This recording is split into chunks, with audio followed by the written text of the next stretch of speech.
നമസ്കാരം സുഹൃത്തുക്കളെ. PPFന് പകരം നമ്മുടെ ബൈക്കുകളിൽ ലാമിനേഷൻ ചെയ്യുന്ന ഒരു പ്രോസസ്സിങ്ങാണിത്. വളരെ മിതമായ റേറ്റിൽ ഇത് ചെയ്യാൻ പറ്റുന്നതാണ്.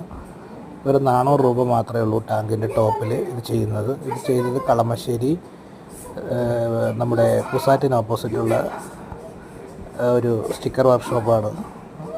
2 വർഷത്തേക്ക് നമുക്കിത് പേടിക്കേണ്ട കാര്യമില്ല.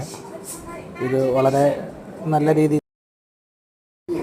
രീതിയിൽ തന്നെ ചെയ്യുകയുണ്ടായി. ഇതിൽ നമുക്ക് ഒരു അരമണിക്കൂറിൻ്റെ ഉള്ളൂ. PPFനൊക്കെ അത്ര എഫക്റ്റീവ് അല്ലെങ്കിൽ തന്നെയും ഒരുപാട് വണ്ടികളിൽ ഇവർ സ്ഥിരം ചെയ്യുന്നതാണ്. ഇത് 2 വർഷം കഴിഞ്ഞുള്ള ബൈക്കുകളിലെല്ലാം അത്യാവശ്യം സക്സസ് ആയിട്ട് തന്നെ പോകുന്നുണ്ട്. വെയിലടിക്കുന്ന സ്ക്രാച്ച് വീഴുന്ന ഈ പ്രതലങ്ങളിൽ മാത്രം നമുക്കിത് ചെയ്യാവുന്നതാണ്.